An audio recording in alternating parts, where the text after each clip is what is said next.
وإذ قال ربك للملائكة إني جاعل في الأرض خليفة قالوا وتجعل فيها من يفسد فيها ويسفك الدماء ونحن نسبح بحمدك ونقدس لك قال إني أعلم ما لا تعلمون وعلم آدم الأسماء كلها ثم عرضهم على الملائكة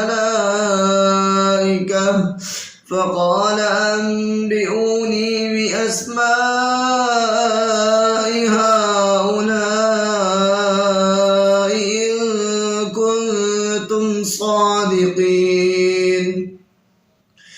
قالوا سبحانك لا علم لنا إلا ما علمتنا إنك أنت العليم الحكيم قال يا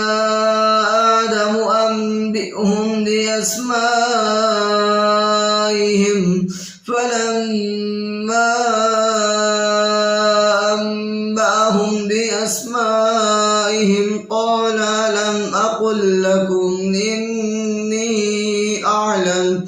قال ألم أقل لكم إني أعلم غيب السماوات والأرض وأعلم ما تبدون وما كنتم تكتمون وإذ قلنا للملائكة اسجدوا لآدم فسجدوا إلا إبليس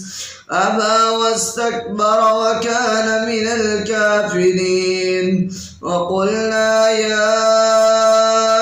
آدم اسكن أنت وزوجك الجنة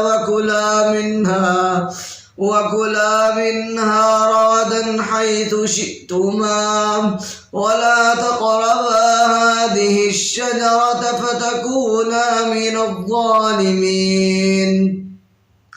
فأزلهما الشيطان عنها فأخرجهما مما كانا فيه وقلنا اهبطوا بعضكم لبعض عدو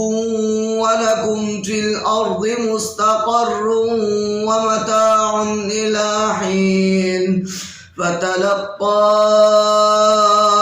آدم من ربه كلمات فتاب عليه إنه هو التواب الرحيم قلنا اهبطوا منها جميعا فإما يأتينكم مني هدى فمن تبع هداي فلا خوف عليهم ولا هم يحزنون والذين كفروا وكذبوا بآياتنا